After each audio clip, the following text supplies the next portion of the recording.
Le lưỡi này. Khóc à? Khóc vậy đó hả? Cười à? Nheo mắt à? Nhướng à? Khăn gãi lỗ mũi à? Gãi mũi à? Sờ mũi à? Mũi đâu? Gờ mặt à? Kéo mặt à? Kéo mặt à? Gãi đầu à? Vỗ tay, Khang vỗ tay.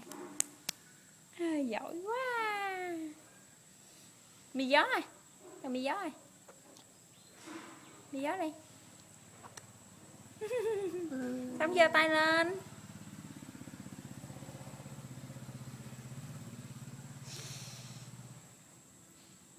Ho, Khang ho à? Lắc đầu. Lắc đầu, lắc đầu. Cục vàng đâu? Cục vàng đâu?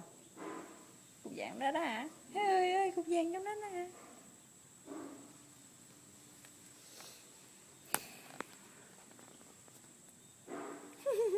Kê gì sát dữ vậy?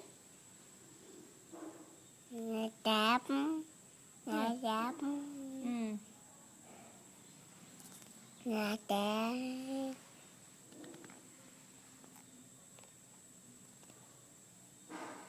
Hù.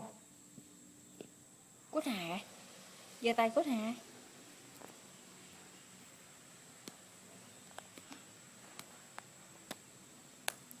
Dở quá, dở quá.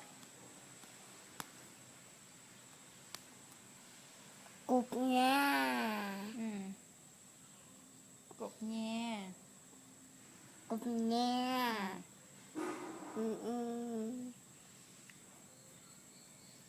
Ông ơi, quậy quá. Tắt nha.